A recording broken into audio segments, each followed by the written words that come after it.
Hello guys, welcome to my channel Karnataka ಸೋಮ 18 guys. ಯಾರು ನನ್ನ ಚಾನಲ್ ಸಬ್ಸ್ಕ್ರೈಬ್ ಆಗಿಲ್ಲ ಬೇಗ ಸಬ್ಸ್ಕ್ರೈಬ್ ಮಾಡಿ ಗೈಸ್. ಹಾಗೆ ಈ ವಿಡಿಯೋ ಇಷ್ಟ ಆದರೆ ಒಂದು ಲೈಕ್ ಮಾಡಿ ಗೈಸ್. ಹಾಗೆ ಈ ವಿಡಿಯೋ ಬಗ್ಗೆ ನಿಮ್ಮ ಅನಿಸಿಕೆನ ಕಮೆಂಟ್ ಮಾಡಿ. ಈ ವಿಡಿಯೋ ನಿಮ್ಮ ಎಲ್ಲ ಫ್ರೆಂಡ್ಸ್ಗೂ ಕೂಡ ಶೇರ್ ಮಾಡಿ ಗೈಸ್. ಬನ್ನಿ ಗೈಸ್, ವಿಡಿಯೋನ ಶುರು ಮಾಡೋಣ ಗೈಸ್. ಏನಪ್ಪಾ ಅಂದ್ರೆ ವಿಷಯ, ಇವತ್ತು ಧೋನಿ ಅವ್ರನ್ನ ಒಂದು ಇಂಟರ್ವ್ಯೂನಲ್ಲಿ ಪ್ರಶ್ನೆ ಮಾಡಿದಾಗ ಅವರು ಏನು ಉತ್ತರ ಕೊಟ್ಟರು ಮತ್ತು ಗೌತಮ್ ಗಂಭೀರ್ ಅವರು ಟೀಮ್ ಇಂಡಿಯಾ ಪ್ಲೇಯರ್ಸ್ ಮೇಲೆ ಏಕೆ ಗರಂ ಆದ್ರು ಮತ್ತು ಹೇಗೆ ಗರಂ ಆದ್ರು ಎಂಬುದ್ರ ಬಗ್ಗೆ ವಿವರಣೆ ಕೊಡೋದಕ್ಕೋಸ್ಕರ ಈ ವಿಡಿಯೋ ಮಾಡ್ತಾ ಇದ್ದೀನಿ ಗೈಸ್. ಏನಪ್ಪಾ ಅಂದ್ರೆ ಗೈಸ್, ಧೋನಿ ಅವ್ರನ್ನ ಒಂದು ವಿಡಿಯೋದಲ್ಲಿ ಇಂಟರ್ವ್ಯೂನಲ್ಲಿ ಕೇಳ್ತಾರೆ, ನೀವು ಏನಕ್ಕೆ ವಿಶೇಷ ದಿನಗಳ ಬಗ್ಗೆ ಪೋಸ್ಟ್ ಮಾಡಲ್ಲ ಸೋಷಿಯಲ್ ಮೀಡಿಯಾದಲ್ಲಿ ಅಂತ. ಆಗ ಅವ್ರು ಹೇಳ್ತಾರೆ, ನಾನು ಪೋಸ್ಟ್ ಮಾಡೋದನ್ನ ನನ್ನ ಮ್ಯಾನೇಜರ್ಗೆ ಕೊಟ್ಟಿದ್ದೀನಿ, ಅವರು ಪೋಸ್ಟ್ ಮಾಡ್ತಾರೆ.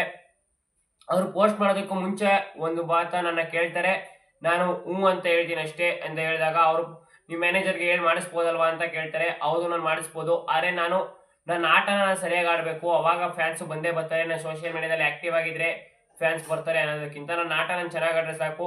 ನಾನು ಲಾಸ್ಟ್ IPL ಅಲ್ಲಿ ಅಷ್ಟು ಚೆನ್ನಾಗಿ ಆಡೋಕ್ಕಾಗಿರ್ಲಿಲ್ಲ. ಲಾಸ್ಟ್ IPL ಅಲ್ಲಿ ಇದ್ದಷ್ಟು ಫಿಟ್ನೆಸ್ ಈಗಿಲ್ಲ. ಅದ್ರ ಮೇಲೆ ನಾನು ತುಂಬಾ ವರ್ಕೌಟ್ ಮಾಡ್ತಾ ಇದ್ದೀನಿ. ಲಾಸ್ಟ್ IPL ಅಲ್ಲಿ ಏನ್ ಅನ್ಕೊಂಡಿದ್ದೆ ಅದು ಆಗಿಲ್ಲ. ಈ IPL ಮಾಡ್ತೀನಿ ಅಂದ್ರೆ ನಾನು ಲಾಸ್ಟ್ IPL ಅಲ್ಲಿ ಕಪ್ನ ಗೆಲ್ಲಕ್ಕಾಗಿರ್ಲಿಲ್ಲ, ಈ IPL ಗೆದ್ದೇ ಗೆಲ್ತೀನಿ ಅನ್ನೋ ಮಾತನ್ನ ಧೋನಿ ಅವರು ಹೇಳ್ತಾ ಇದ್ದಾರೆ. ನೋಡೋಣ ಗೈಸ್ ಏನ್ ಮಾಡ್ತಾರೆ ಅಂತ. ಧೋನಿ ಅವರು ಫಿಟ್ನೆಸ್ ಇರುವಂತೆ ಹೆವಿ ಫಿಟ್ನೆಸ್ ವರ್ಕೌಟ್ ಮಾಡ್ತಾ ಇದಾರಂತೆ. ನೋಡೋಣ. ನೆಕ್ಸ್ಟ್, ಗೌತಮ್ ಗಂಭೀರ್ ಅವರು ಟೀಮ್ ಇಂಡಿಯಾ ಮೇಲೆ ಏಕೆ ಗರಂ ಆದ್ರಪ್ಪ ಅಂದ್ರೆ ನಿಮ್ಗೆ ಗೊತ್ತಿದೆ, ಇಂಡಿಯನ್ ಟೀಮ್ ಅವ್ರ ಕೋಚ್ ಆದತ್ತಿಂದ ಸತತವಾಗಿ ಸೋಲ್ಕೊಂಡ್ ಬರ್ತಾನೆ ಇದೆ. ಇದನ್ನ ನೋಡಿದಂತ ಗಂಭೀರ್ ಅವರು ಎಲ್ಲ ನನ್ಗೆ ಬೈತಾ ಇದಾರೆ, ಹೊರಗಡೆ ನನ್ನ ಟ್ರೋಲ್ ಮಾಡ್ತಾ ಇದಾರೆ ಅಂತ ಹೇಳಿ ಇಂಡಿಯನ್ ಟೀಮ್ಗೆ ಫುಲ್ ಗರಂ ಆಗಿದ್ದಾರೆ ಗೈಸ್. ಏನಪ್ಪಾ ಅಂದ್ರೆ, ನಾವು ಟೀಮ್ ಇಂಡಿಯಾ ನಾವು ನೋಡಿದ್ರೆ ಈ ವರ್ಷದ 6 ತಿಂಗಳು ನಾವು ಗೆಲುವು, 6 ತಿಂಗಳು ಸೋಲು ಅನ್ನೋ ರೀತಿ ಆಗಿದೆ. ಮೊದಲಿಗೆ ರಾಹುಲ್ ದ್ರಾವಿಡ್ ಅವರು ಕೋಚ್ ಆಗಿದ್ರು, WTC ಫೈನಲ್ ಕರ್ಕೊ ಹೋಗಿದ್ರು, ಏಷ್ಯಾ ಕಪ್ ಗೆಲ್ಸಿದ್ರು, ODI ವರ್ಲ್ಡ್ ಕಪ್ ಫೈನಲ್ ಕರ್ಕೊ ಹೋಗಿದ್ರು ಮತ್ತು T20 ವಿಶ್ವಕಪ್ ಗೆದ್ದವ್ರ ಕೋಚಿಂಗ್ ಅವಧಿಯಲ್ಲಿ. ನಾವು ಈ ವರ್ಷನ ಹೇಗೆ ಪ್ರಾರಂಭ ಮಾಡಿದ್ವಪ್ಪ ಅಂದ್ರೆ, ನಾವು ಸೌತ್ ಆಫ್ರಿಕಾ ಮೇಲೆ ಟೆಸ್ಟ್ ಸೀರೀಸ್ ನ ಡ್ರಾ ಮಾಡ್ಕೊಂಡ್ವಿ. ಅದಾದ ನಂತರ ಇಂಗ್ಲೆಂಡ್ ಮೇಲೆ ಟೆಸ್ಟ್ ಸೀರೀಸ್ ನ ಗೆದ್ವಿ. ಅದಾದ ನಂತರ ನಾವು ಶ್ರೀಲಂಕಾ ಮೇಲೆ ಓಮಲ್ ಒಂದು ಸೀರೀಸ್ ಇತ್ತು ಅನ್ಕೋತೀನಿ, ಆ ಸೀರೀಸ್ ಕೂಡ ಗೆದ್ವಿ.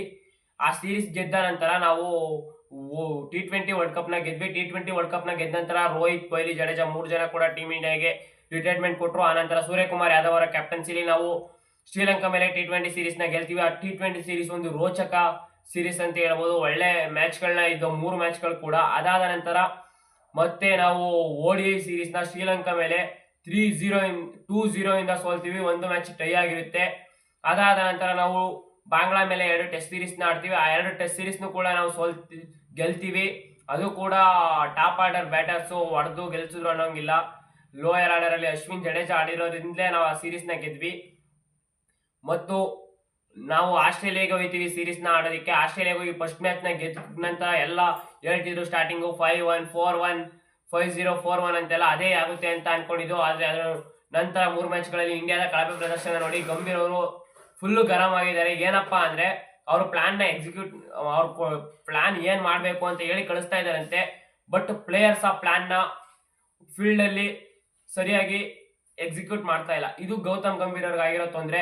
ಗೌತಮ್ ಗಂಭೀರ್ ಅವರು ಪರ್ಟಿಕ್ಯುಲರ್ ಆಗಿ ಒಬ್ಬೊಬ್ಬ ಪ್ಲೇಯರ್ಗೂ ಕೂಡ ಕ್ಲಾಸ್ ತಗೊಂಡಿದ್ದಾರೆ.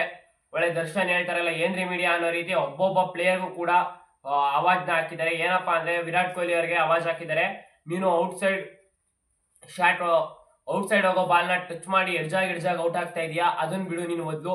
ಆಮೇಲೆ ರೋಹಿತ್ ಶರ್ಮಾ ಅವ್ರಿಗೆ, ನೀ ಕ್ಯಾಪ್ಟನ್ ಆಗಿದೀಯಾ, ನೀ ಕ್ಯಾಪ್ಟನ್ ಆಗೋನ್ ಚೆನ್ನಾಗ್ ಆಡ್ಬೇಕು, ನೀ ಕ್ಯಾಪ್ಟನ್ ಆದ್ರೆ ರನ್ ಹೊಡಿ ಅಂತ ಹೇಳಿದ್ದಾರೆ. ನೆಕ್ಸ್ಟ್ ಮೂರನೇದಾಗಿ ರಿಷಬ್ ಪಂತ್ ಕೇಳಿದ್ದಾರೆ. ರಿಷಬ್ ಪಂತ್ ಅವರು ಲಾಸ್ಟ್ ಅಲ್ಲಿ 6 ಹೊಡಿಯಕ್ಕೆ ಕೇಳಿದ್ರಲ್ಲ, ಹೋಗಿ ಔಟ್ ಆಗೋದ್ರಲ್ಲ ಟ್ರಾವಿಸ್ ಹೆಡ್ಗೆ. ನಾವು ಡ್ರಾ ಮಾಡ್ಕೋಬೇಕು ಅಂತ ಇದ್ದು ಮ್ಯಾಚ್ ನ, ನೀನ್ ಏನಕ್ಕಪ್ಪ 6 ಹೊಡಿಯಕ್ ಹೋದೆ, ನಿನ್ಗೇನ್ ಬುದ್ಧಿ ಇಲ್ವಾ ಅನ್ನೋ ರೀತಿ ಬೈದಿದ್ದಾರೆ. ಹೌದು ಗೈಸ್, ರಿಷಬ್ ಪಂತ್ ಅವರು ಒಂದು ಮ್ಯಾಚ್ ಅಲ್ಲಿ ಆ ರೀತಿ ಆಡೋರು ಅಂತಲ್ಲ, ಅವ್ರಿಗೂ ಕೂಡ ನಮ್ಮ ಸೋಲಿಗೆ ಒಂದು ಕಿರುಕಾಣಿಕೆ ಇದೆ. ಇದನ್ನೆಲ್ಲ ನೋಡಿದಂತ ಅವರು ಬೈದಿದ್ದಾರೆ. ಏನಪ್ಪಾ ಅಂದ್ರೆ, ಈಗ ಬೈಯೋಕ್ ಕಾರಣ ಅಜಿತ್ ಮತ್ತು ಈ ಸೀರೀಸ್ ನ ಮುಂಚೆ ಅವರು ಅಜಿತ್ ಅಗರ್ಕರ್ ಅವ್ರಿಗೆ ಒಂದು ಬೇಡಿಕೆ ಇಟ್ಟಿರಂತೆ, ನನಗೆ ಚೇತೇಶ್ವರ್ ಪೂಜಾರ ಬೇಕು ಅಂತ. ಆಗ ಅಜಿತ್ ಅಗರ್ಕರ್ ಅವ್ರು ಹೇಳಿದ್ರಂತೆ, ಅವರು ಚೆನ್ನಾಗಿ ಆಡ್ತಾ ಇಲ್ಲ, ಈಗ ಅವ್ರ ಕತೆ ಮುಗ್ದೋಗಿದೆ, ಬೇಡ, ಇರೋ ಪ್ಲೇಯರ್ಸ್ ನೇ ಆಡ್ಸು ಅಂತ. ಇದು ಚೇತೇಶ್ವರ್ ಪೂಜಾರ ಬೇಕಿತ್ತು ಅನ್ನೋದು ಅಲ್ಲಿ ಪ್ಲೇಯರ್ಸ್ ಸೆಲೆಕ್ಟ್ ಆಗಿದಾರಲ್ಲ ಇಂಡಿಯನ್ ಟೀಮ್ಗೆ, ಆ ಪ್ಲೇಯರ್ಸ್ಗೆ ಒಂಥರ ಅವಮಾನ ಆದಂಗೆ. ಅಷ್ಟು ಜನ 15 ಜನ ಪ್ಲೇಯರ್ಸ್ ನ ಮುಂದೆ ಕೂರಿಸ್ಕೊಂಡು ಆ ಪ್ಲೇಯರ್ ಇದ್ರೆ ಗೆಲ್ಬೋದಿತ್ತು ಅಂತ ಹೇಳಿದ್ರೆ ಯಾವ ರೀತಿ ಆಗುತ್ತೆ ನೋಡಿ ಆ ಪ್ಲೇಯರ್ಸ್ಗೆ. ನೋಡೋಣ ನೆಕ್ಸ್ಟ್ ಮ್ಯಾಚ್ ಏನಾದ್ರು ಗೌತಮ್ ಗಂಭೀರ್ ಅವರು ಬೈದಿದ್ದ ಸೀರಿಯಸ್ ಆಗಿ ತಗೊಂಡು ಅವ್ರು ಆಡ್ತಾರ ಅಂತ. ಅದಕ್ಕೂ ಮುಂಚೆ ಗೌತಮ್ ಗಂಭೀರ್ ಅವರು ಹೇಳಿದಾರಂತೆ, ನೀವು ಚೆನ್ನಾಗಿ ಆಡ್ತೀನಿ ಅನ್ನೋದಾದ್ರೆ ಟೀಮಲ್ಲಿ ಇರಿ, ಇಲ್ಲಾಂದ್ರೆ ಒಯ್ತಾ ಇರಿ ಅಂತ ಹೇಳಿದಾರಂತೆ. ಇದು ಒಂಥರ ಎಚ್ಚರಿಕೆ ಗಂಭೀರ್ ಅವರು. ಮತ್ತೆ ಇನ್ನೇನ್ ಮಾಡ್ತಾರೆ, ಟ್ರೋಲ್ ಆಗಿ ಅವ್ರಿಗೂ ಸಾಕಾಗೋಗಿದೆ. ನೋಡೋಣ. 5ನೇ ಮ್ಯಾಚ್ ಸಿಡ್ನಿಲಿ 3ನೇ ತಾರೀಕಿಂದ ಶುರು ಆಗ್ತಾ ಇದೆ. 3ನೇ ತಾರೀಕು ಇಂಡಿಯಾ ಯಾವ ರೀತಿ ಕಂಬ್ಯಾಕ್ ಮಾಡಿ 5 ದಿನಗಳ ಟೆಸ್ಟ್ ನ ಗೆದ್ಲುತ್ತೋ ಇಲ್ಲ ಮತ್ತೆ ಅದೇ ಅಷ್ಟು ಪರ್ಫಾರ್ಮೆನ್ಸ್ ನ ನೀಡ್ತಾರ ಅಂತ.